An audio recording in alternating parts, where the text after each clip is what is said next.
everyone. Hi. My name is Madison, and I'll tell you when you are happy. And I'm Nathan, and I'm not sure which is which. Ooh. Little Easter eggs. Yes. And welcome to So My Wife's a Witch. A Bewitched Deep Dive podcast. We are so excited to be filming our first episode today. This has been a long time coming. Yes. Yes. Just a bit. Just a bit. Just a cool 6 months in the making. Yeah, like February. Yes. Yeah. That's when I asked you. Mm-hmm. And here we are in October. So we did it. We love this. Yes. I actually had a few questions for you. For me? Yes. Who is she? Since this was your idea, yes, you approached me and you said, I want to make a Bewitched Deep Dive podcast. And I said, that sounds awesome, like the movie. And you were like, So offended. Yeah. So a little, because I've only seen that movie probably once. And of course, growing up, we watched the show whenever it was on.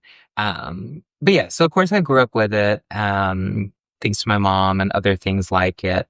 And then I just happened to, I really want to watch Bewitched again.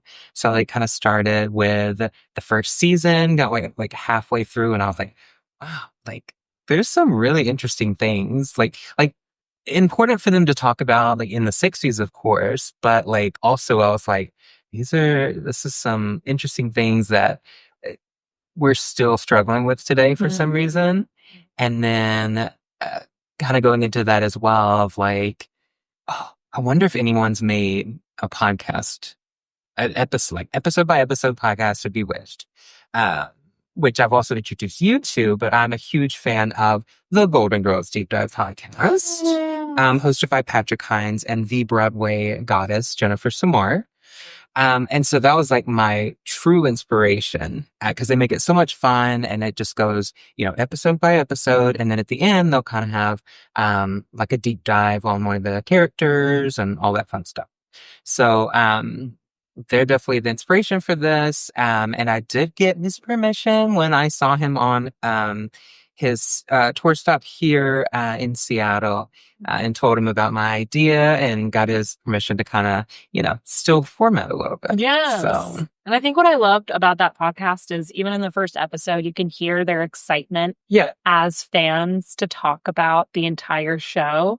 And it's a show made by fans for fans. And I think that is truly a through line I see with this podcast as well. Like, you are such a huge fan, and your sister, who helped us with a lot of the promo, shout out Lindsay, is also such a huge fan. And I just can't wait to jump in and watch this entire show. And you can watch along with us. The first season is available on Hulu and Disney Plus. And you can also get a DVD set if people still use DVDs these days. But don't get the new Blu-ray set they just released for the 60th anniversary, because the reviews were not great on the Amazon. So yeah, I heard the aspect ratio or something. Yeah, they stretched it, and they took it away from its original thing, so it just looks bad. And it's cropped, so. Did a disservice. Don't waste your money, folks. And I guess we should also mention that we're going to be releasing episodes every third Wednesday. So this will be premiering. It's October 1st. Our first episode's premiering. And then every third Wednesday after that, we'll release an episode. And hey, if you are watching along with us and you're speeding through it and you want us to release episodes more quickly, you just let us know. You can find us on socials, on Instagram, YouTube, TikTok, Bewitched Deep Dive. And yeah. Should we jump into it? I guess so. Love that. No time like the present. So this first episode premiered on Thursday, September 17th, 1964. Yes. Day that will go down in infamy. It will. We just had its 61st anniversary, which was exciting. So we made a little post about that. So Like Yeah, so like it, like, subscribe, follow. Yes, and I believe this first episode was presented by Chevrolet. Oh, that was the sponsor of the episode? I think so, yes. Because in the 60s, they did TV differently, which, I mean, there's still, of course, product placement and stuff in our TVs and TV and movies today. But yes, so like each, whatever, like person or sponsor would come and sponsor it. So like he drives a Chevrolet car, like those things. And then also for the ad placements, like before the episode, they would like put in the ad, like the logos. So I saw one which we could post as well, like instead of the broomstick, her and Darren are flying in on a Chevrolet logo in the intro, which is funny. But then, of course, in syndication, they made it normal. So yeah, it's interesting. I love that you said that, actually, because nowadays, whenever I watch movies or TV shows, I like to look for the sponsorships that they include in them. Yeah. Like, it's super obvious at times, especially when I was recently rewatching Twilight. Volvo is a sponsor, and like just all the shots of the cars and like him getting out walking in slow motion, and you can see yes, the Volvo logo, yes, prominently placed, right, for exactly 10 seconds or whatever it looks like a car commercial. Yes. And so I think it'll be fun throughout the season to watch and look for all the little Easter eggs, and maybe can you spot the sponsor of the episode? Yes, and like they did, especially Dick York and stuff, they did lots of actual commercials, like because Quaker Oats is a big sponsor as well, and so he does lots of sponsor or advertisements during the credits and all. Little American brands. Yeah, so fun stuff. Hey, okay, incredible. Yes, and the first episode opens up on Samantha walking down the street. A typical American girl. Yes. And then, of course, she bumps into a typical red-blooded American boy. And then they... But let's be honest, he's a man. I know. She's a woman. Yeah. Truly. And they throughout... And then we see them making out a bunch. They're really into each other. It's so funny. Yeah, so like the whole thing, the first episode, which is available on YouTube as well and in color, but originally it was aired in black and white. So you can definitely watch it whenever. But yeah, so we see it's just in voiceover, like some man's voice talking about them. And but yeah, we see it like they like going on dates, and he's like, they shared several things in common, like trains. And then you see a train pass by and their cars parked beside the train track and they're making out. Right. And then just stuff like that. It's super cute. Right. It shows that they were really in love. And horny. Yes. They were so into each other, bewitched with each other, some might say. Bewitched by each other? Maybe so. Yes. Why, yes. Magic not included, or was it? Well, we're about to find out, because it's their honeymoon. That's true. Mm-hmm. And the narrator says something about how every girl wants these things, but whatever girl doesn't want, and then her mother comes sweeping in. Yes. So Samantha is getting ready at the little vanity. She's brushing her hair. She has her nightgown on. You know, they're clearly on their honeymoon night, like about to consummate this marriage. Mm-hmm. And we're still not sure. We're not sure how much time has passed between when they bump into each other. That was actually my big question during the episode. It was like, how long were they courting before they decided to courting? Yes, it's the 60s after all, darling. Yes. Because she doesn't, I mean, we'll get into this a little bit later, but she doesn't even meet any of his friends and his girlfriend, fiance. It definitely seems like they elope. Yeah. Because like she doesn't meet his family yet, like all that stuff. Right. And so you're kind of wondering how much time has passed until they're here, their honeymoon night. And yeah, tell us a little bit about Endora. Yes. So Endora is played by the magnificent Agnes Moorehead, who is definitely a classic movie actress, and she did a lot of TV. which all three of our main stars, Dick York, Elizabeth Montgomery, and Agnes Moorehead, were in episodes of The Twilight Zone, which all of their episodes are really good. So we need to cover them at some point. Now that's a show I've seen. Because they're a lot of fun, especially Agnes Moorehead's episode. So I remember watching it though, and Mom would be like, "Oh, look, there's Endora from Bewitched," or so I would know them that way too, which was cute. But yeah, so really good stuff. But she's incredible. Her outfit is iconic. Her wig, her makeup. She has eyeshadow up to her forehead. She's like divine. It's incredible. The eyeliner is iconic, truly. And she comes sweeping in with the wind, and the curtains are billowing everywhere, and her gown is billowing everywhere. It's truly magical. Yeah, they did such a good job with the visual and the production. Mm-hmm. Yeah, and she sweeps in, and her mother thinks that she's been bewitched by someone else, by a male witch. Yes, by a male witch or a warlock. But yeah, so she thinks that she's under a male witch's spell. She's like, "No, I chose this. I'm happy. I want to be here." Yes, like she says, like she wants to be a normal person, like a normal woman, and try this housewife thing, basically.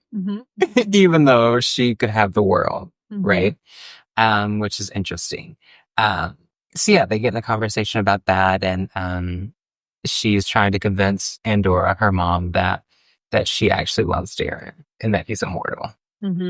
Yeah, I hope we get into a little bit later why Samantha would choose this life, because I feel like in the pilot we don't really get into, why does she want to be normal? I mean, I think that's a very big part of the 60s and that time, that era in American history as well.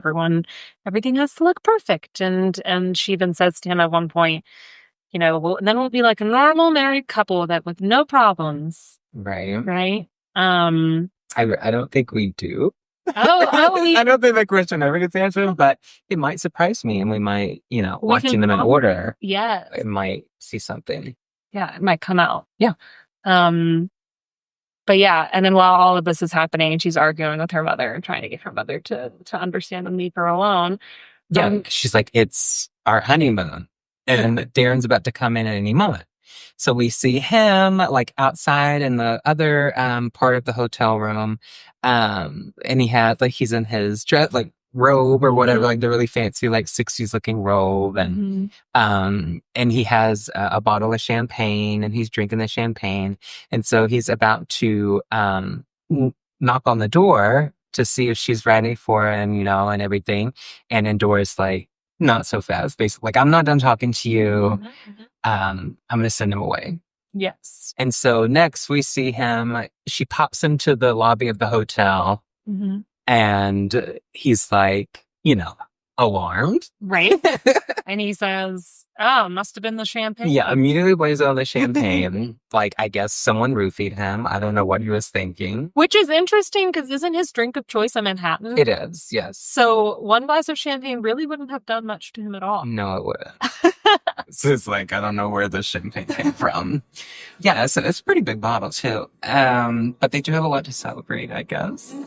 So yeah, he pops into the lobby, and then I love also how, he popped out, but like, how does everybody else see it as well? Because we see people in the lobby sitting down, the guy behind the counter, like everything, and it's like, did they not just see a man pop out of nothing as well and be like, whoa, have we been drinking the same champagne? Typical Tuesday night. Yeah, so that's always confusing, especially like we see like, yeah.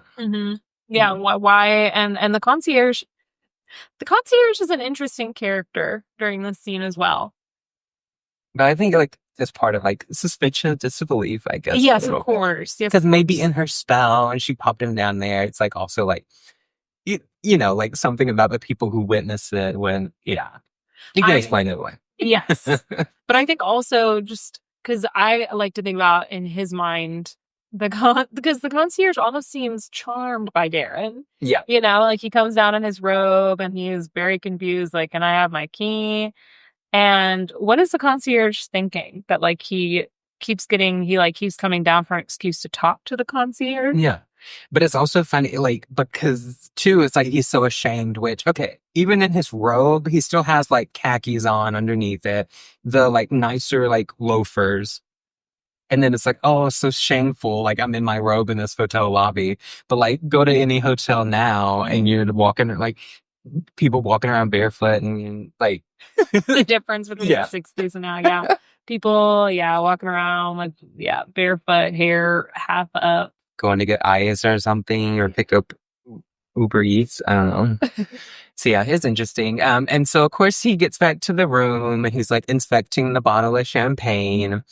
And they're still talking and everything. And so then she sends him out again to the lobby. So for a second time, and then kind of repeats the process of him being really confused. And then he gets back upstairs. And so, then, I can't remember, what does Samantha say to get Endora to leave?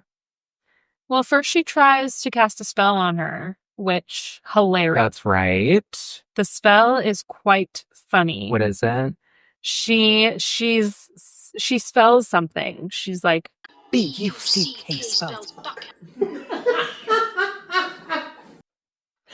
And her mother laughs. Beautiful. Yeah, so gorgeous. She's so into it. Okay, yes, and then her mother eventually leaves. I'm pretty sure it's like we'll see about that. I'm pretty sure it's like this isn't gonna last, but I'll let you. Yeah. Because she's like, I'll be here whenever this blows up in your face, basically. Yeah. And she leaves, and then Samantha opens the door and sees Darren. Darren is still confused about the champagne thing, but he sees Samantha and all of his worries. Yeah, when he sees her in the door, looking radiant as always, it all melts away, like any fears he had of the night of their honeymoon. But something I learned today is that in this episode, she is pregnant with her first child in real life. Oh my God. Yeah. So that's why they have her in kind of more... not form-fitting clothes. Yeah. I see to hide the baby bump. Yes, real interesting, because the normal Hollywood tricks of hiding a baby, the billowy clothes, the close-ups, not long shots, and all that fun stuff. So this makes a lot of sense. Okay, wow, I didn't even realize that. Yes. So, yes. They get to talking, and he's so happy that they got married, all that stuff, and he's ready, right? Yeah. Ready to get her in that bed. Yeah. Because clearly they've been horny this entire time. Right? And so also let's, go back to the montage of them making out, because especially at this time, it was just, squishing faces together and kind of moving. Mm-hmm. So I guess, they couldn't show actual making out on screen. So either way, it's supposed to be read as passion. Yes. Right? And I think it comes across that. Yeah, for sure. Even though just smushing faces into each other. I'll be honest, I wasn't paying very I'm gonna be honest, I was not paying very close attention to the actual kissing technique that was occurring, but it definitely came across as passionate to me. Yeah. And I think, good actors. They're good actors. And he's ready to take her into there. But he's like, I'm not putting my tongue in your mouth. Not to say that. Couldn't be. And me. Yeah, so... And then she's like, no, actually, let's sit down and talk. Yeah, so she, puts the brakes on. She's like, no, hold your horses. Can we sit down and talk for a little bit? There's something really important I have to tell you. Mm-hmm. And, of course, as a man, he kind of pushes a little bit. And he's like, oh, let's talk about it tomorrow. I just want to get it, right? Do you think that they haven't had sex yet? I don't. Yeah, they're waiting till marriage, like a typical 60s. Yeah, because even if she was like, yeah, let's do it, he, because of what we and will know of him, there's no way he would have done anything, right? Because he's a good red-blooded American boy from Missouri. Oh, right. Yes. So he would never do that. Yeah. So yes, she kind of sits him down and says, there's something I want to tell you. And she just kind of comes out and says it. And what does she say? She says, I'm a witch. That's wonderful. He says, well, I have an aunt who thinks she's a lighthouse. And she goes, well, how do you know that you're not looking at a lighthouse thinking that it's a woman? And which is a very good argument. She's bringing a lot of logic into the situation. And then he says, well, show me. If you're a witch, then show me. And she's like, well, I'm not very good at it. I'm still learning. And he goes, well, that's okay. Anything will do. And also I had a question about this actually, because he says, I'm from Missouri. Do you know what that means? And she's like, what? And he's like, show me. Which, what does that mean? Yeah. It kind of feels like too, though, like a weird thing to say, especially at that time, because like I immediately think of like if someone were talking to him about religion, right? And he's like, oh, I don't believe in God or all these things. Like, I need to see it to believe it. So I'm like, wait, what? Oh, is that what no, implication? I don't think it is, but like, okay. That's what I immediately thought of like, are they trying to say like, you know, these things, even though like, of course it was the 60s, like they would be religious. Yes. So yeah, it's a very confusing thing to me as well. Well, that'll be interesting to continue watching as well to see how religion plays into it because, you know, witches are very, you know, pagan, not very, very against like the Christianity and other religions. So it'll be interesting to see if they explore that in other episodes. Yeah. Yeah. Okay, interesting. So then, yeah, he says, show me. And then he tries to light using the table lighters and it won't light. He goes, just once. Should we explain what a table lighter is? Please. For the children? Please. So of course, during this time, especially in the early 60s, it was completely normal to smoke wherever and whenever. Indoors, in hospitals. Yes. Mm-hmm. In the shower. Yeah. Yes. Mm-hmm. So, like, there would be a little console thing, like, on a coffee table that would have, like, your ashtray, and then it would usually have, like, this big lighter that stayed on the table. Filled with lighting fluid. Yes. And so he's, like, trying to get it to light so he can light his cigarette, and he's saying, like, oh, I would just love to see one table lighter that actually works. And, of course, she makes it explode in flames. Mm-hmm. And he's like, oh, you know, startled a little, but he lights a cigarette and she's still trying to convince him because he's like, oh, wow, like that was, you know, I can't believe it worked. That's great. And so he keeps saying the things like, you know, I still need proof kind of thing. And he's trying to like put his ashes in the thing and she keeps moving the ashtray around the table, but he still doesn't believe, you know. And so one thing I also really love about that scene is she's not lifting a finger. She's not doing anything. She's not twinkling her nose. She is simply sitting and using simple spells or simple magic in order to do these little tricks. And I love how it really puts the focus on the special effects of the episode. It makes that shine truly. Because I feel like also, this is a pilot. Like they're putting this out to the public. They're wanting people to watch it and garner interest. Get a full series, which they do. But they want to let those moments shine and those elements shine. And you truly see it in this moment of like, oh, you could actually do quite a lot with this premise and with this magic that she has. Mm-hmm. So yes, and then what happens? Yes. So then, he's kind of freaked out. He puts his, cigarette out in the ashtray once he catches it, when it stops moving. And then he says, I think I need some air. And she immediately raises the window and he's like, whoa. And he's like, I think I need a drink. And then a drink appears in his hand. And it's an old fashioned. And then he asks for a straw, and then a straw appears, and then he finally is like, you're a witch. You know, that's what makes him believe is a straw. The straw that broke the witch's back. Exactly. Yeah, or the non-believer's back. Yeah, which is interesting. He is so flabbergasted. He needs to drink that old fashioned with a straw. He does, yes. And so, of course, when he says that, he kind of collapses into a chair, which he was going to miss, and then she moves the chair. Where he falls into the chair. So, super cute, kind of physical comedy there from Dick York as well. So, absolutely, yeah. And then we see them kind of. Oh no, he goes away and he has a conversation with his best friend in a bar. Yes, so he's in a bar talking to this man that we never see again.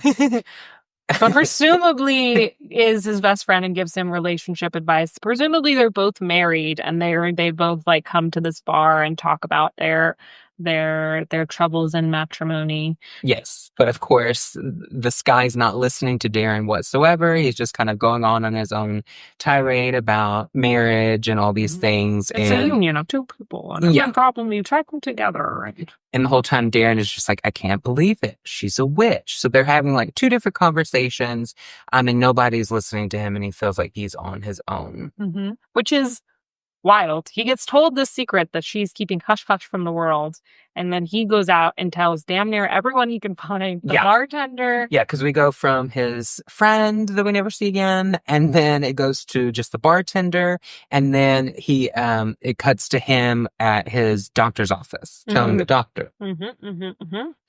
Yeah, everyone is like, my wife's a witch, and the guy's like, you should see my wife.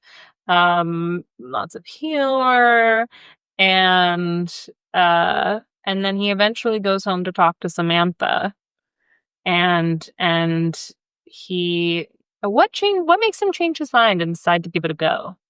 Is it her saying that she'll do her darndest and she'll be so good and she won't use magic? And so basically them talking again when he comes back, like after the doctor and everything, and of course they have her dressed like frumpy, very plain, maybe because of the pregnancy, I don't know. But so he's like, I made a decision, I want to try to make this work. But he kind of gives her an ultimatum of like, no more witchy stuff, basically. Like, and she's more than, super excited, more than willing to cooperate and stop being herself for this man. Yeah, right. And everything's great. She's like, I'm going to be the best housewife. I'm going to be the best wife anyone's ever had, right? Yeah, would you like a drink? Yeah, and she's like, I'll make it myself. And he says, all by yourself, like, don't make it with magic this time because that's awful.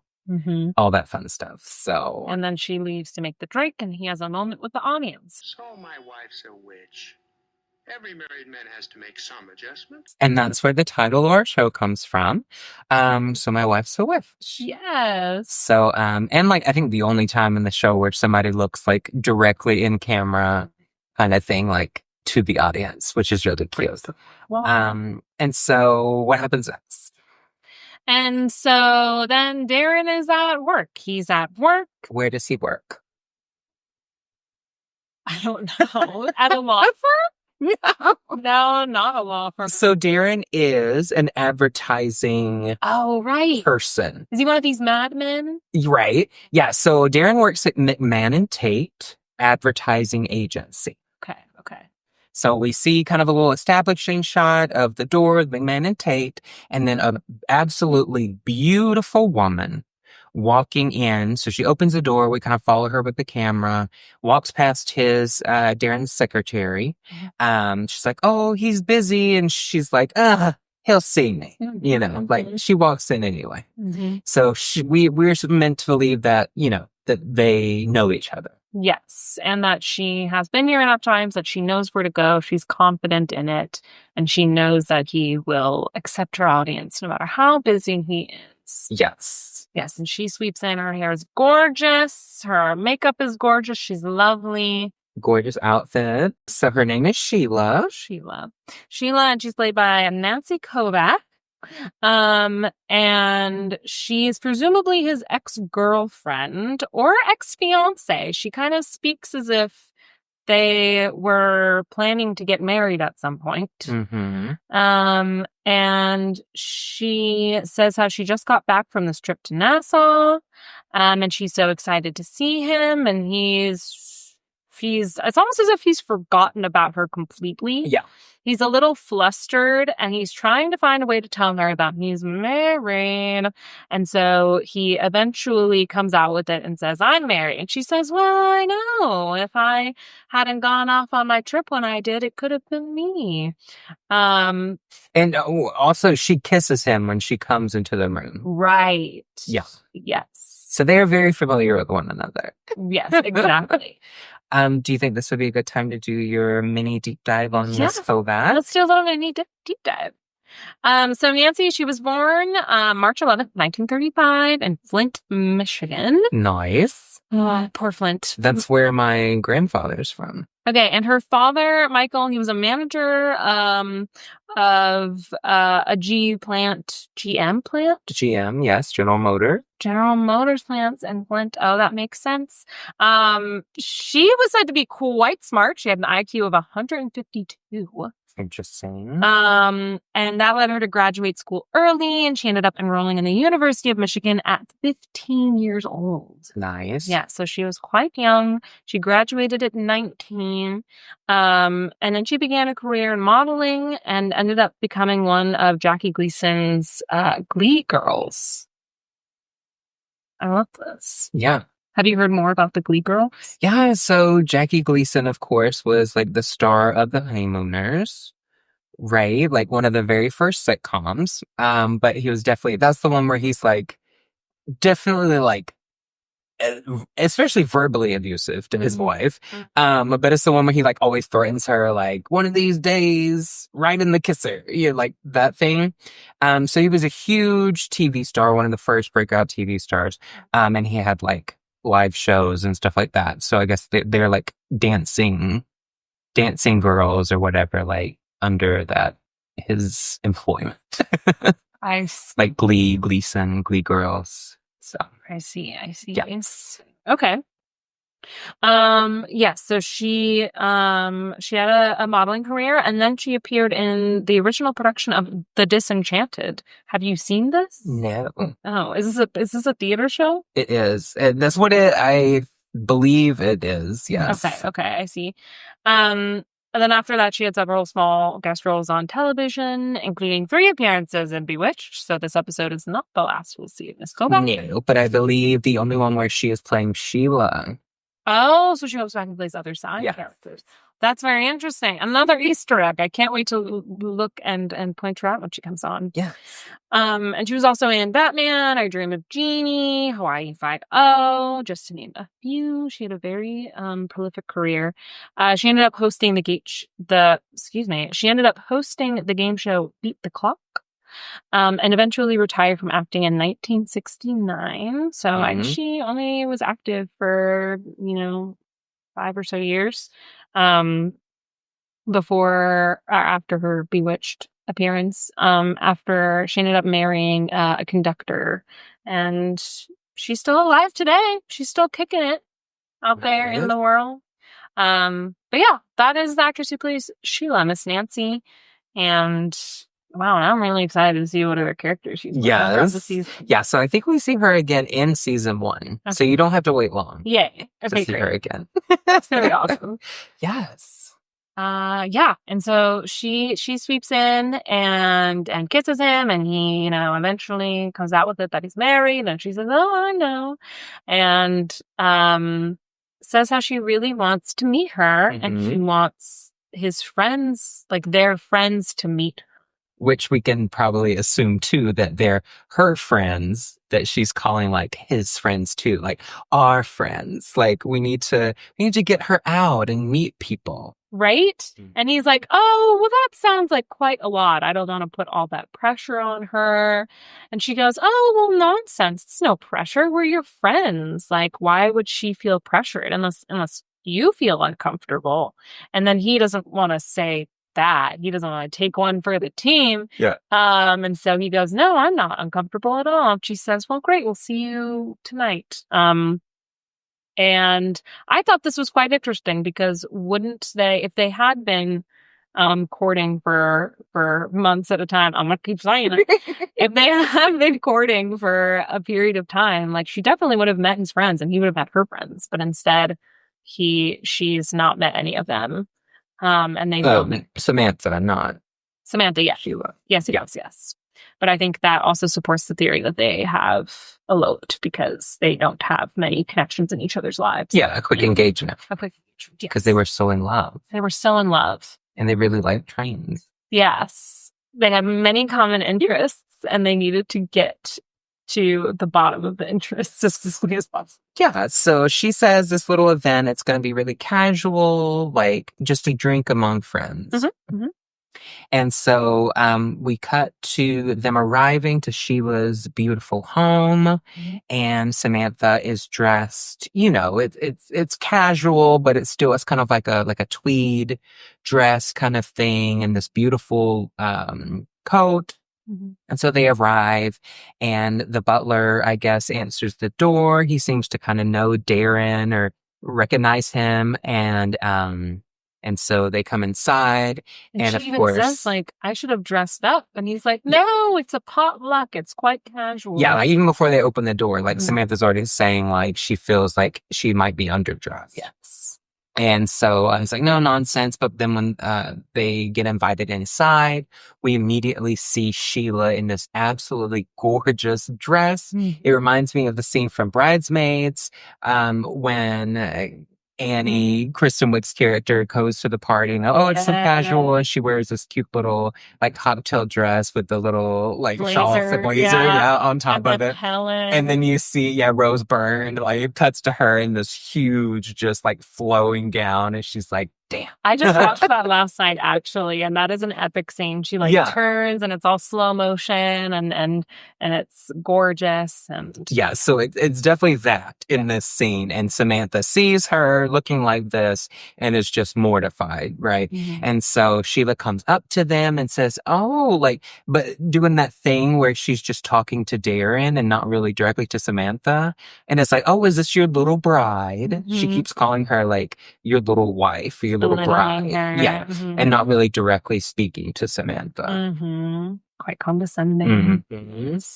And she even says to the butler, would you take her sweater? Yeah. And she leads them in and she says kind of to the room, she introduces them to the room, which I think by now we can with confidence say is mostly her friends, not really Darren's friends at all. And the table placement is quite interesting. She is all the way at the end of the table, surrounded by people she doesn't know, and Darren is right next to Sheila. Yes, on two like completely opposite ends of the table. Yes. So Sheila's at the head, and then Darren is to her right, and then on the very opposite side of the table is some random man on the other side, and then Samantha. So kind of like mirrored. Right? Sides of the table from each other. Yes. And he even looks at her and you could tell that he's like, is she doing okay? And Sheila picks up on this and she says, don't worry about her. We'll all take very good care of her. And then she gets everyone's attention in the room and says, I just said we'll take good care of her now, won't we? And I can just imagine my mortification in Samantha's shoes, just having everyone feel like they need to take pity on her or like take care of her as if she's not her own woman who's capable of holding her own conversation and being confident outside of her marriage with these strangers. Yeah. And so they're eating because like the version that we watched most recently is the colorized version on YouTube. So I don't know if they just were like, let's not color the soup they're eating. But they're eating like this mush, and it's like the weirdest gray color. Trying the gray stuff. It's delicious. Exactly. So they're like, especially like Elizabeth Montgomery, like Samantha, she's just like eating this gray, gross looking soup the whole time, like all innocently. And so then she was like talking about to Darren, like, remember when we went to, like this party and we met these people? Like she's doing that the whole time, like trying to reminisce with Darren, like about their past and everything. And of course, Samantha can somehow hear this all the way at the other end of the super long dining room table. But then when Sheila talks to her again, it's like, like really demeaning things of like, do you know such and such? Like, I know I've seen you somewhere. Like, like he can do great things with hard to manage hair. And like, if you know anything about this show, you would know that Elizabeth Montgomery's nose twitch is iconic from the show. And then you would know how insanely beautiful Elizabeth Montgomery is and how incredible her hair is. So like that comment is just so rude. Out of left field. Yeah. And then she also says, do you know Dr. something? Yeah. And Samantha's like, I don't recall. And she's like, oh, well, he does incredible nose jobs. I thought you would have. Oh, and like plays it off that she's just like oh, she doesn't want to give Samantha's secret away or something. Yeah. And so rude. Yeah. So rude. And I believe this is the point at which Samantha starts employing some magic. Yes. So after the nose job comment, Samantha gets very upset. And then the man that's sitting close to her is kind of like talking to her a little bit, like kind of saying how incredible Sheila is and all this wonderful things that Sheila's done and how beautiful she is. And not a hair out of place. Yeah. He says she never even has a hair out of place. Right. And so Samantha's like kind of talking out loud. And I love how they don't cut to the man who she was just talking to be like, oh, what'd you say? Are you talking to me? But she just like, the camera goes to her and she says out loud, like, I'm not going to do it. Like, I'm not going to do it, right? And we're like, oh my gosh, what's she going to do? And so, she keeps seeing her talking to Darren and everything. And Darren does look, to his credit, he looks uncomfortable, right? Mm-hmm. And he keeps looking at Samantha, checking on her because he wishes they were, I don't know, sitting beside each other. He's not quite sure how to navigate it. Yeah. Yeah. And so the first thing Samantha does is a little flick of the wrist, if you will, and one of Sheila's, like a nice big clump of hair from the top of her head falls down. Mm-hmm, mm-hmm. And then even like our books and stuff, like they say like, oh, if you freeze it at this moment, you can see the fishing wire tied around Nancy Kovac's hair. But y'all, I'm telling you, I cannot find it. And it's really well done. Yeah. And even like you would think like if there was fishing wire tied to someone's hair, it would need to be tight on the hair or else it would fall out of the fishing wire. And I can't see anywhere on the hair where it's like tightened, like it looks loose, it looks natural. Mm-hmm. It's incredible. Yeah. It looks like she is actually just, it looks like it's flying of its own accord, flying down into her face. It's really great. And then what is the next hijinks that happens? Is it the dress? No. So she moves her bowl, the bowl of soup, like she's kind of doing like this number. For the folks not listening, or for the folks not watching at home, she's putting her like hand, like to kind of flirt with Darren or whatever. She's gonna, rest her chin on her hand and her elbow on the table. And so before she touches the table with the elbow, Samantha moves the bowl of the gray goop soup in the way as she puts her elbow in the soup. How embarrassing. Yes. And so, of course, she's mortified looking around. Did anybody see that? And so her and Darren both like quickly like clean her elbow with their napkins. And then the next thing, which Samantha is like watching because she's the one doing it, of course, and she's having a blast, kind of embarrassing this woman. Mm-hmm. And so then the next thing is she puts like a pea, like let's just assume it's split pea soup. Yes. Okay. Mm-hmm. And so like there's a piece of like a split pea on Sheila's tooth when she's talking. And so which Samantha does to her as well. And so Darren sees it and he's like, oh, they, trying to tell her there's something in her teeth. And so she like quickly gets rid of it and everything. She's getting progressively more and more flustered. Yes, with all the things like happening to her, because that would never happen to this character, Sheila. Yes, and I don't think Darren is quite suspicious yet. I think he still doesn't know that it's Samantha who's causing all of this. Every time he looks back at Samantha, she's just innocently sipping her gray soup. Her gray goo. Yeah. Yes, and then it's the dress thing where she like the zipper comes undone behind her and her dress is falling down, and so she, all flustered, goes to grab it and fix it, and it just gets progressively worse, and so in a fit of embarrassment she runs from the room.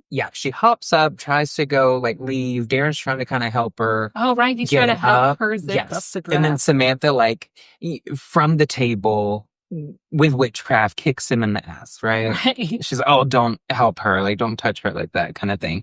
And so he knows something, that Samantha's up to something for sure after that, right? When he gets kicked in the pants.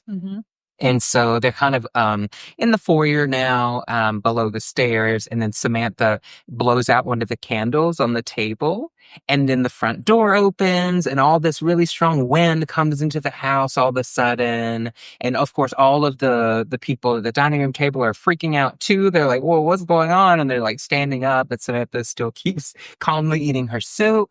And the wind is so crazy blowing. She was dressed around. Eventually, the hairpiece she has on flies off as well. And she like runs upstairs. And then we cut to Darren. The door has shut. The wind has calmed. Darren looks back at Samantha, disheveled and with a very worried, suspicious look upon his face, right? And I thought it was interesting. He gets up to follow Sheila out because she left her bracelet. So he follows her, and he's like, oh, her bracelet. And he's going to give it back to her, which I thought was very interesting. I'm like, what's her bracelet to you? Yeah, but Samantha still like looks at him, like gives a little approving nod. Like, of course, honey, go give her bracelet back. You're so wonderful. Yes, quite hilariously. And she's so innocent about it. And I believe then they're discussing that evening when they get home. And they're in the kitchen, and she's like, I won't do it anymore, I promise. But she had it coming. For sure. Which I think we can all agree, she had it coming. I mean, they don't do a lot of like, they don't really talk that much about it afterward. Yeah. He's just kind of like, let's get to bed with me. And so they say a line of like, because there's like a whole bunch of stuff in the kitchen that needs to be like put away. Right, back in the day, all of their different sets of china. And silver, of course. And she's like, no, like I've got to put this stuff away. And he says, tomorrow, like kissing on her. She's like, that's what you said last night. Like hinting, 60s hinting to, she didn't get it done last night because they were having sex, right? Because they're so in love with each other. They're a young couple, yes. They can't keep their hands off each other. Yeah. And so instead of saying, oh my God, of course, like, let me help you so we can hurry up and do this, right? Put all this stuff away. Instead of that, the man of the relationship says, oh, well, don't take too long, and leaves her to clean up as he goes off to the bedroom or whatever. And so, of course, she does the thing as we would if we had these powers, and says, oh, like, whatever, and waves her hands, and all of the things get put away and the kitchen is clean. Oh, well.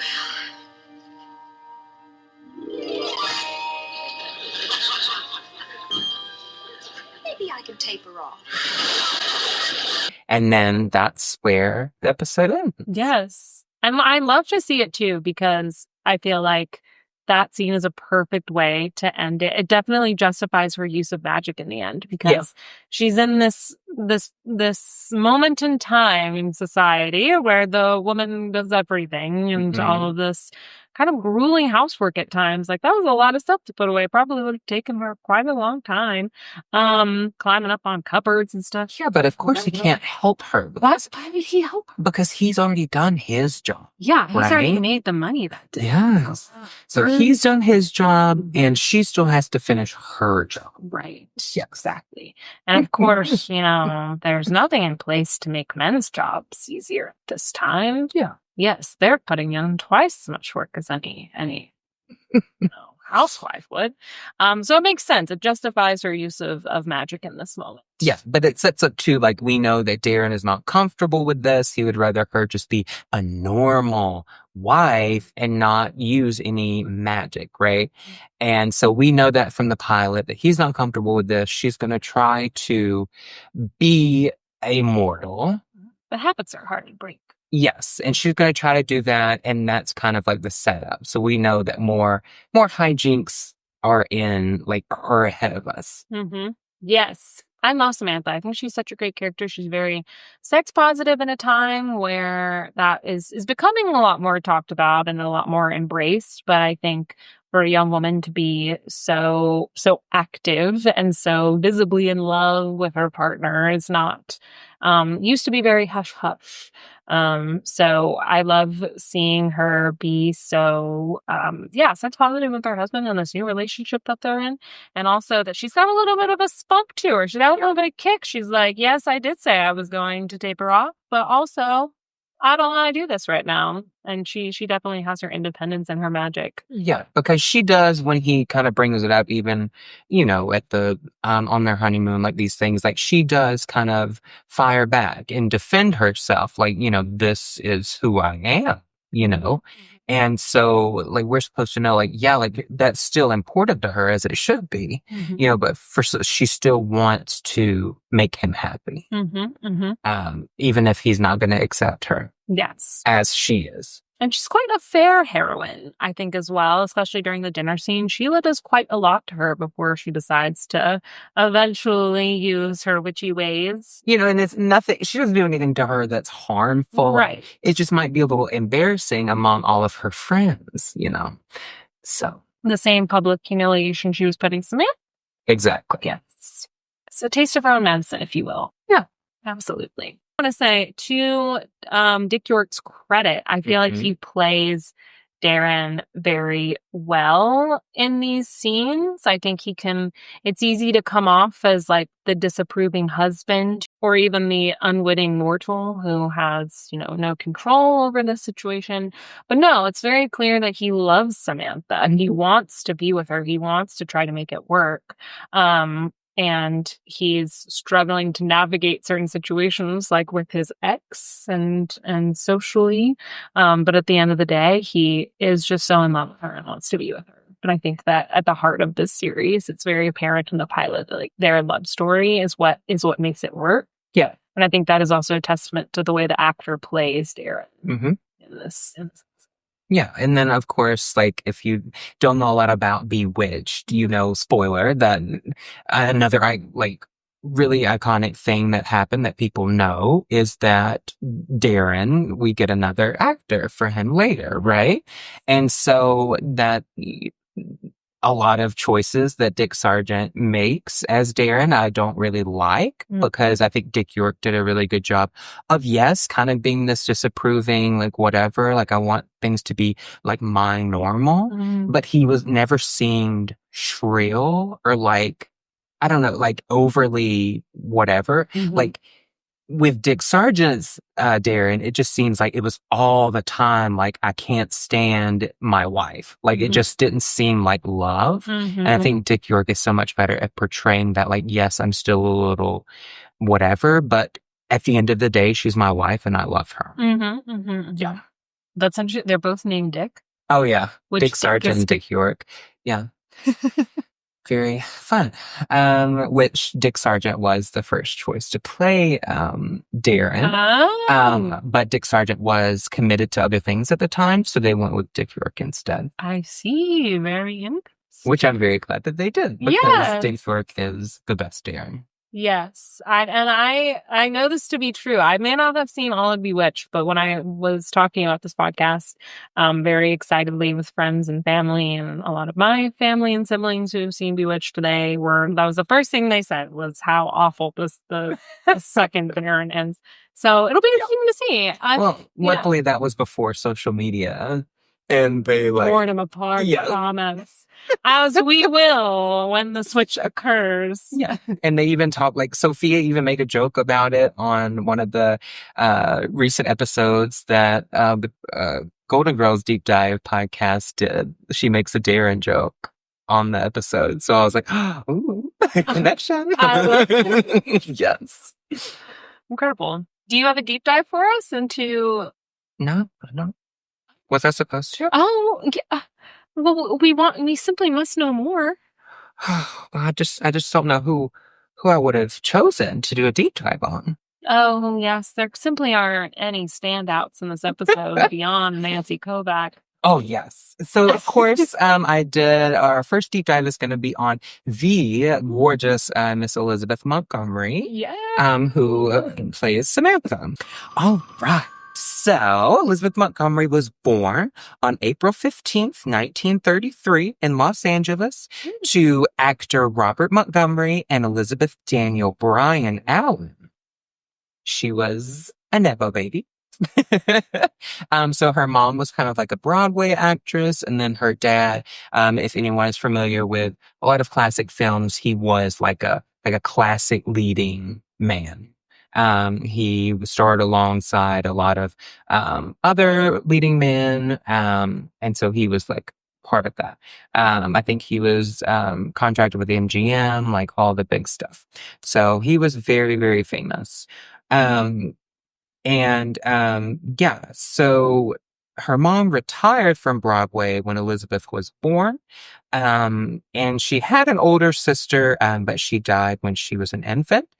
So her only surviving sibling was her younger brother named Robert Montgomery Jr. So she grew up, it seemed like, at least from what I can gather, that her home life was kind of strict and proper because her dad, like, was really, especially, I think, like, working with MGM and in that contract system, like, they were always thinking about, how they come off, especially to the public and in the press and everything. So he like definitely wanted to make sure that his family, like that everybody saw them as the perfect family. He had the perfect kids, the perfect wife. And so she kind of learned to kind of resent that growing up. A little bit, which I'll get more into in a little bit here. So at 6 years old, she was enrolled in the Westlake School for Girls, and her first acting gig was there as the Big Bad Wolf in a French version of Little Red Riding Hood. Oh, that's interesting. So her first role was a villain. Yeah, she huffed and she puffed. And her grandmother was actually like an extremely positive figure and force in her life, and would take her to the track. So like horse racing and stuff. She would take her with her. And I'm assuming they would say, in saying that her grandmother maybe would, because I guess going to the track in those days, you would gamble, like put bets on horses. Sure. So she would take little Elizabeth with her to see if her horse won or not, which is so cute. But yeah, her grandmother kind of helped her, not be so focused on growing up in that uptight environment. She kind of was able to let her hair down with her grandmother, let loose, and be a normal child, which was nice. And then her father enlisted in the Navy after Pearl Harbor, and he returned 4 years later. There were no good roles for him, so he decided to move the family to New York. No good roles? Was he getting picky, or? I don't know. Because I feel like that it was just 4 years, but it's like, depending on how old he was when he went into the military, it's like, oh no, like 4 years later, like, you're too old now, like, we need a younger leading man. Yeah, back in those days. Yeah. And so he was not happy with the roles that they were giving him. Mm-hmm. And so he was like, okay, well, I'll just do my own thing. So he moved the entire family to New York. Elizabeth was about 17 when they moved, and she fit into the society in New York very well. Her father decided to create a show called Robert Montgomery Presents, and it presented hour-long dramas that were adapted from popular films, and it ran from 1950 to 1957 and had 8 seasons.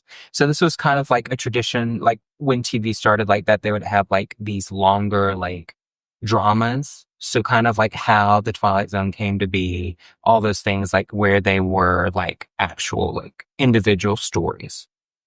So that is what he did.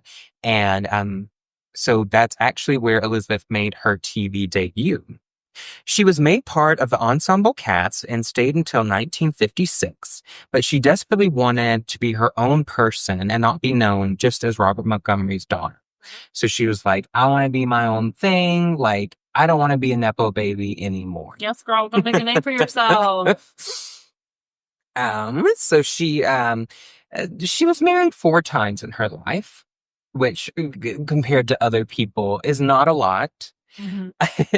And what? That's just funny. Not a lot compared to other people who can't find their soul. They marry several dozens sometimes. Yeah. I mean, where I'm from, like, it's frowned upon to even get divorced once. Yes, this makes sense, actually. Yes. Well, I'm defending her. I get it. And so Hollywood came calling, and her first husband refused to go with her, so they got a divorce. So he definitely wanted to stay in New York, and she was like, no, I don't really have a lot of opportunities here unless they're with my father. And so I want better opportunities for just myself. So she was looking at more opportunities in Hollywood. So she was like, I gotta go. And he was like, have fun. And so that is why she got divorced from her first husband. Yeah, see you later. Yes. So she made her film debut in the 1955 film, The Court Martial of Billy Mitchell. And then that is where she met her second husband, actor Gig Young, who was like not a leading man, but he was like kind of like supporting. So he was in a few big movies. And her father, of course, did not approve of this marriage. And he didn't go to the wedding, and Gig was several years older than her. And of course, like a lot of things happen like this, especially, I guess, some Hollywood stories we've heard of other people. He turned out to be abusive. Like physically, like domestic violence, we talking? Both. So it seems like he was physically and verbally abusive to her, and he was an alcoholic. Which she didn't really talk about a lot of this stuff until a lot later in her life to her children. Mm-hmm. She was just very like reserved and she was a very private person. Mm-hmm. So she, like, during this abuse and her marriage to Gig, she began acting like a lot to kind of like escape and leave that environment. Mm-hmm. So she gets started on many TV shows like The Twilight Zone, like we talked about. And then she got her first Emmy nomination for The Untouchables, where she played a Southern sex worker. Wow. Very scandalous. Yeah, very scandalous. And she and Gig were divorced in 1963 because she decided to flee to Mexico to get away from him. You go, girl. Yes. So they were eventually divorced in 1963. She met her third husband, William Asher, in 1963 when she got a role in his movie, Johnny Cool. Oh, is he the director? Yes. Oh. So I think he was like the director, the producer kind of thing. And William Asher, for people who know Bewitched, will be a very, very important figure in our little show. Oh, okay. Yes. Exciting. So Johnny Cool was like a gangster movie, and she fell in love with William Asher on the set. They eloped in El Paso, and they began looking for something that they could like collaborate on together. Mm-hmm. Like a baby. Well, yes. Oh, you mean a project? Yes, a project. Yes, so something that they could creatively collaborate on, not physically, I guess. Oh. Joke. So William Asher stumbled upon a script called The Witch of Westport, and they began like retooling it and developing it into a show together. And after that, they welcomed their first child together, which we were talking about in the pilot. Like, she was still pregnant with him, mm-hmm. which is so cute. And then, of course, that show became Bewitched, what we know as it today. The Witch of Westport. Yes. And it premiered on, like you said, September 17th, 1964 on ABC. Of course, I don't want to go too much into the back history of Bewitched, because that might, that's going to get its own deep dive eventually, and then we'll talk about more, per episode kind of thing as well, of the little behind the scenes thing and how the show was made.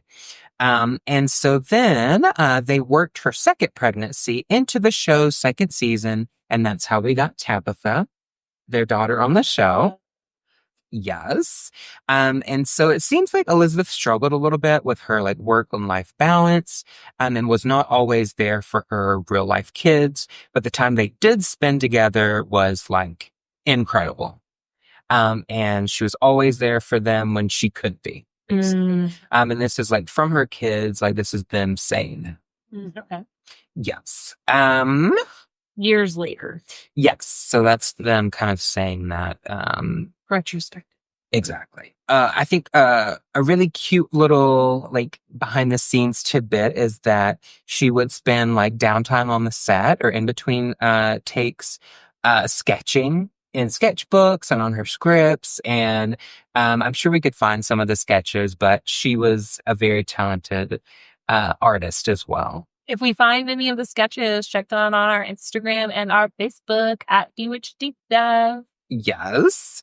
And then other than sketching, she would also check up on her racing horses as well, that she got from her grandmother. Yes. And so after Bewitched ended, Elizabeth and William, they divorced in 1973, and they were together for about 11 years. And so after that, she was known as this incredible, really wholesome person. And so after the show ended, she kind of decided, a lot of people do after being on a sitcom for a long time, I want to do different things. I want to flex my acting skills, right? And so she decided to take on more dramatic fare. So she starred in several TV movies, and they're all really good, which I want to watch some of them, for the show as well. Really special. But one of the first and most important was one called A Case for Rape. And of course, people were super shocked to see, their Samantha, in such a role like that. She pulled a Miley. She did, right? She shocked and awed. She broke free from Disney. And she did, but she did not hump any foam fingers while doing it. I love this. Yes. But for this role, she was nominated for an Emmy for the performance, and that was her 7th nomination. Whoa. Because of her work on Bewitched and other things as well. So that was number 7. And after that, she met her 4th husband, Robert Foxworth, while working on the TV movie Mrs. Sundance. So they starred together in that. He was the main male character, and she played the female lead as well. So they fell in love on the set of that movie. Another notable TV movie that she worked on was called The Legend of Lizzie Borden. Yeah. And she starred as Lizzie, which is also cute because her name is Elizabeth. And she played Lizzie Borden. But anywho, I'm sure most of y'all know who Lizzie Borden is, but if you don't, yes, one of the first American female serial killers. But this is not about her. So if you want to learn about her, you can go look her up. It's not proof that she didn't either. There's a mystery. There's a mystery. I think she did. You think she did? Oh, yeah. You don't think it was the nursemaid or the housemaid? No, she killed them. Definitely Lizzie. Yeah. Empowering young women to kill their families. And so, but the interesting fact about that is that after Elizabeth passed away, genealogical research showed that her and the real Lizzie Borden were actually 6 cousins once removed. They were related? Yes. So they were both kind of tracked down to a single person, back in Missouri, which is really cool. Or Massachusetts. One of the M's. I think, yeah, Massachusetts. Yes.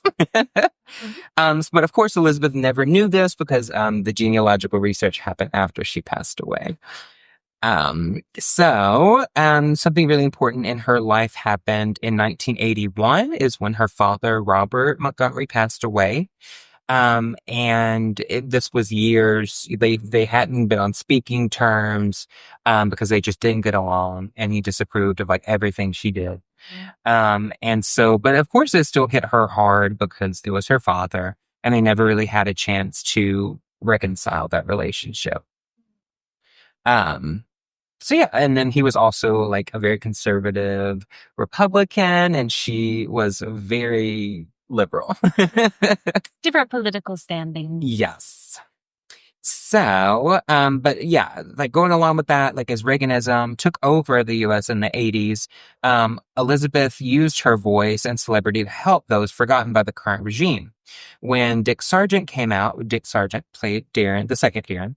So when Dick Sargent came out as gay around that time, she was right there by his side to show her love and support, and she joined him as the Grand Marshal at many pride parades.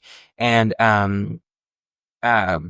yeah, so she's Dick Sargent was queer? Yes. What? Which makes me like, yeah, like you were great, but like your Darren sucked.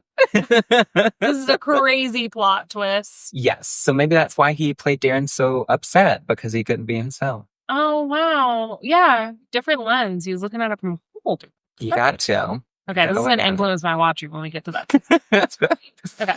Yeah. So after that, she and her fourth husband were together for 19 years before they were married in 1993. So they lived together before they were married, because she had been married 3 times before. And the last one, the abusive relationship, she was just like, I don't want to do this again. Is this right? whole marriage thing for me? I don't know. Yes. And so they finally decided to get married in 1993. But of course, she was the one that needed convincing. He was on board from the beginning as soon as he met her. So also around this time, she began to feel more comfortable around the press, and she started a business with her son. So she had never really talked to the press that much either, and I think that has kind of to do with the way she was raised under her father being at MGM and stuff, and how like you don't really talk to the press, like the studio talks to the press for you. Yeah. So she was never like one to give interviews a lot. Like there's a few rare interviews on the set of Bewitched, but in terms of her talking about her personal life and things, like she didn't really do that until this time.